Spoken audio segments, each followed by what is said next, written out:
All right, Greg, we are back. And before the break, I was talking about how Trae Young is good at basketball. Another player who is pretty good at basketball is Philadelphia's own Ben Simmons. And I want to talk to you about why I believe Ben Simmons is going to average 20 points, but he's going to make fewer than 23s this season. It's simple math. And it just plays out like, what do we expect Ben Simmons to shoot from three? The high end, I would argue, is going to be somewhere in the 33% range. I would be ecstatic if Simmons were to shoot 33% from three this year. That means in order to make 23s, he needs to take 60. I don't know if you watched the game last night, Gregory, but he did not look to take a three one single time, despite the fact the Celtics were backing off and giving him opportunities to do so. I really thought that at the end of the game, when the Sixers had clearly won, Simmons was going to walk into a three just to show it. Just to show, look, times have changed. I am willing. There's no risk in the shot right now. Might as well get it on tape. Just like the nonsense the Patriots do at the end of games all the time. Just give people something to worry about. But that was not the case. And now we're seeing more and more statements about how Simmons, he realizes that he's not a three-point shooter yet. It's not the strength of his game. I think he made that comment that, I didn't take threes, but I'm an all-star.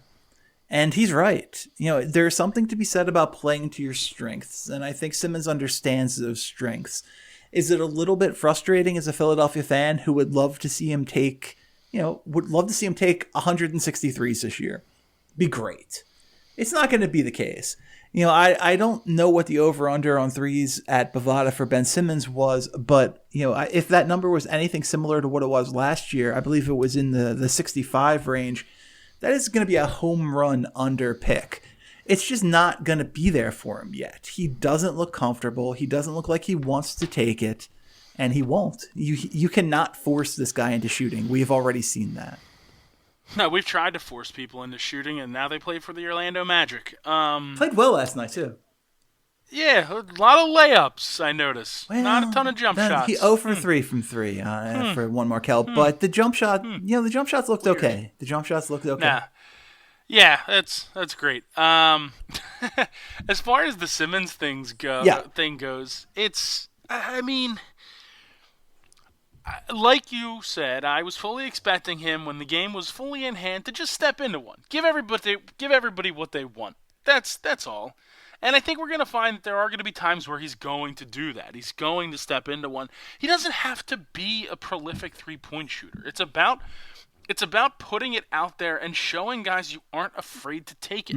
Or else we're going to run into another situation where we have teams that can game plan around you because you're not willing to shoot.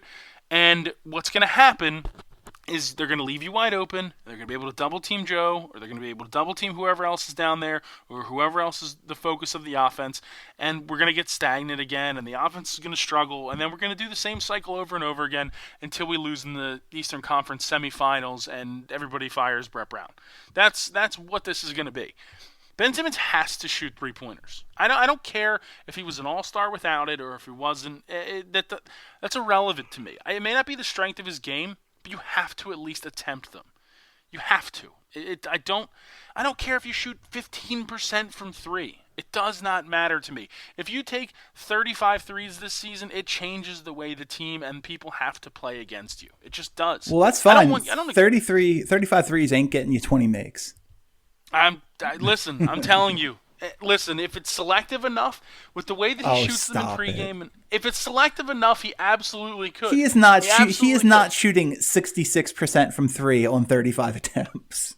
But I also think that he's going to take more than that. I think that he's going to have to, because I think what we're going to see is as teams start to game plan and watch what the Sixers are going to do with this newly found offense and this newly designed team, is they're going to be able to start keying on that, and it's going to continue to give him opportunities. And I think he's going to take them more as the season progresses. Maybe not whip it out game one, which, like you, I expected one, at least an attempt, but that obviously never came.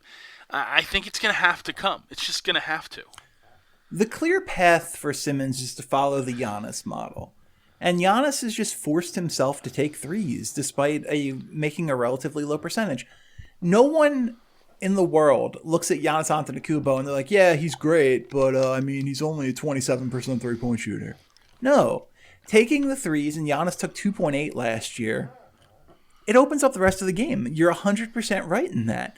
It allows for defenses to play up on him, for him to get by early, to get more room in the paint, to have more room for everybody else.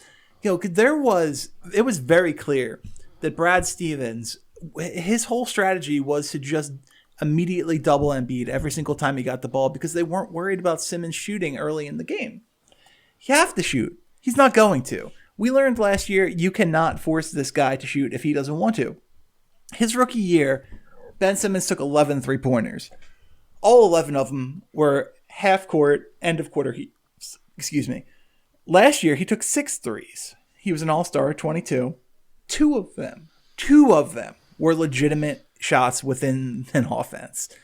He has dropped from 11 to 6 attempts in his second year when we were hoping, he's going to expand his offense, right? Yeah, sure, that's going to happen.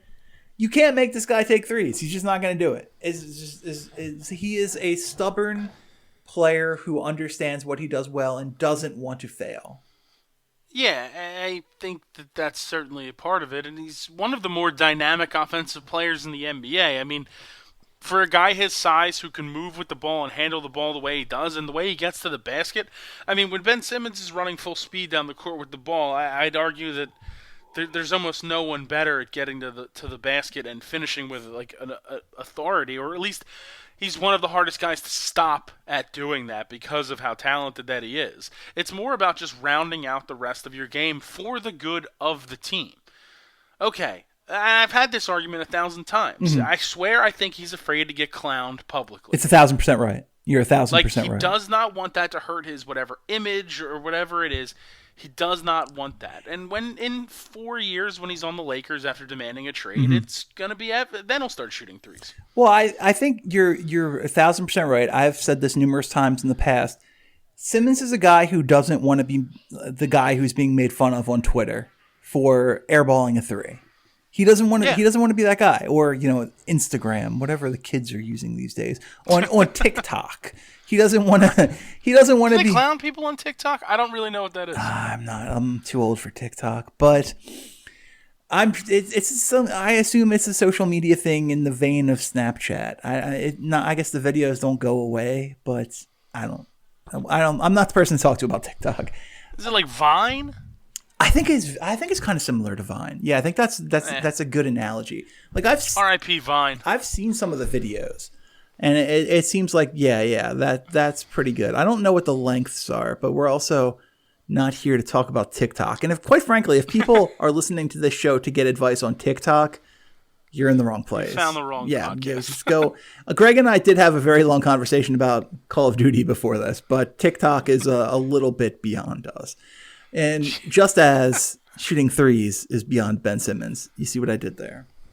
I did. I do see that. Listen, I think obviously we know what the hesitancy is for him to do it, but it's going to happen, which is why I think that the 20-plus thing is certainly a reachable option. You preached about not judging after one game when it came to the Lakers and what they're going to be as the year goes on. We can't judge Simmons' game just off of one game last night. There's going to be situations, there's going to be times in games where these threes, where he has an opportunity to just go out there and shoot it. Like, there's going to be blowouts where he's in games early and shooting a three and especially at home. I think that's the key. I think that the first three is going to come at a home game. Last night, great opportunity. Didn't happen. It was a close game. Maybe he's thinking, well, I don't want to waste the possession in case I miss, that sort of thing. Why worry about it? Let's just move on. But it's going to become a very big, again, for the third straight year, a very big narrative if he does not shoot one soon. So you're saying that first three-pointer is not going to come in the game at the Pistons on Saturday afternoon? I don't think so. I think on the road, because if he does miss on the road, that's when the other team's crowd can get into it. And it's not like the Pistons, are the most successful or have the most rabid fan base, but it's There's certainly people that go to those games that know what Ben Simmons' deficiencies are. You know what I mean? Yeah, and one of those people who likes to talk about Ben Simmons' deficiencies, and quite frankly, it's getting a little sickening, the weird vendetta he seems to have against Simmons in the Philadelphia 76ers, is Brian Windhorst. He goes out, Simmons in a big win over a conference rival has 24 points, 8 rebounds, and 9 assists last night. And all Windhorst wants to write about is how Simmons has not fixed his, quote, inherent flaws. Dude, get over yourself. Dude, Windhorst is the biggest blowhard I agree. in the world. Well, the guy... he's up there. Well, that's a good point. Yeah, he's definitely top 5. We'll say that. But these are the kind of things that I'm talking about. People are never going to focus on how good Ben Simmons is until he does something in the shooting realm. It's weird. It's different than Giannis. Giannis, they never focused on that. It was always talked about, but it wasn't made such a big point as it is with Simmons, and I don't necessarily know why. I think you're actually, you know what I mean? I think you're actually wrong there in that I think year 2 of Giannis is one of the reasons that we're seeing Simmons not shoot, because Giannis shot 35% from 3 his rookie year. It was on a pretty small sample size, but he shot 35%, and he comes back with all of these expectations that second year. And he ended up shooting 15%. For much of the season, it was at like 8%. And all anybody wanted to talk about was like what's going on, how terrible a shooter he is, and how he's not the player we thought he was. I actually think that does play a part. Yeah, but I think my point is if that's Giannis taking a ton of 3-pointers. If Ben's only he shot 0.5 a game. I don't even think Ben takes that many though. Well, then he's definitely not making 20. So I win. Making 20, Chris. You don't think he's going to take? You don't think he's going to take 0.5 a game, which means he's not going to get 41 attempts up, which means he needs to shoot just under 50% from 3 in order to make 20. 40. He's going to get 40 up, and he's going to shoot exactly 50% because they're going to be easy, wide open, don't matter 3-pointers. Yeah. Those are the easiest ones to make. And I know this because those are the ones I always made. Look, I'm not going to argue that most of your points were meaningless, but probably all of them. In terms of Simmons, I disagree. Like the math doesn't add up. He's not going to make 23s. That's it. It's it. What? Who did anybody impress you on the Sixers team other than potentially Josh Richardson? Yeah, Richardson was good. He was Pac-12 Defensive Player of the Year, Matisse Thybulle. I know where this is going. I don't think you needed to sugarcoat it with did anybody else impress you? Let's get right on into it. I was incorrect about Matisse Thybulle after last night. Early on in the game, as Kemba was successfully roasting him. Yeah, roasting him to the tune of 12 points and 4 of 18 shooting. Just roasting him.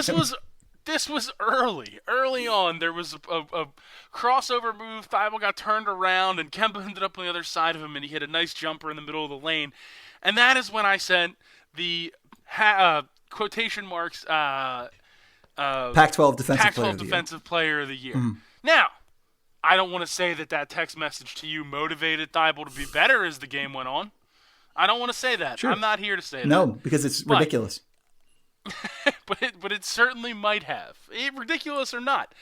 No, he actually, for as much as I was judging him for the first early minutes of his NBA career, he settled in nicely. I mean, his defense is definitely something that I think is going to be a huge asset. He hit that late 3, which was an awesome moment, I think, in the game.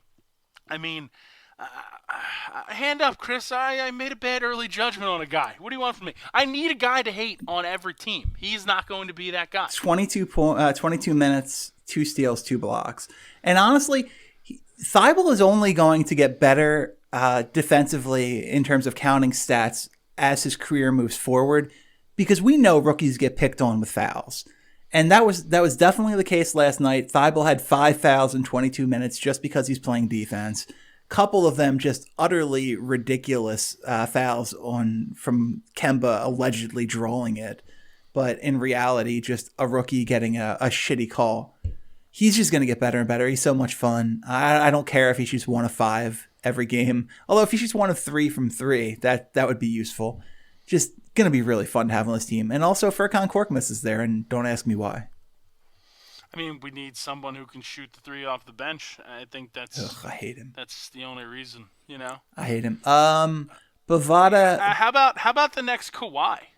Yeah. Not active. Yeah, I mean, very raw, but he's going to get a lot of G League minutes. We'll see what Zaire is probably next year.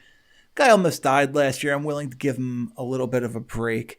But I do want to get to this real quick before we get out of here. And I know this Milwaukee game is going to tip off in 7 minutes, but right now Bavada has the Bucks as the favorite. Sixers is the number 2 seed to win the Eastern Conference. Who do you like there? Man, I don't want to be a homer, Chris, but I'm going to have to. I think the Sixers are the better team when it comes to the long run. I think that Horford brings a lot to the table. They're going to be able to give Joel much needed rest during the regular season, and they're not going to have to just solidly rely on Embiid being the only guy that can contribute down low. Mm-hmm. I mean, obviously Horford's veteran presence also brings a lot. The Bucks are still very good. They're still very, very, very good. Middleton's great. Obviously Giannis was the MVP last year. I have a feeling with this Sixers team that they're going to be able to get to the NBA Finals, and they're going to get swept in 4 by the Clippers. It's fine. I can live with that. I don't think this team's getting swept in 4. I don't think anybody's getting swept in 4 by the Clippers, but they're going to be a good team certainly. Let's end this segment here with that really downer of an ending for Philadelphia fans. We'll take a quick break. Be right back.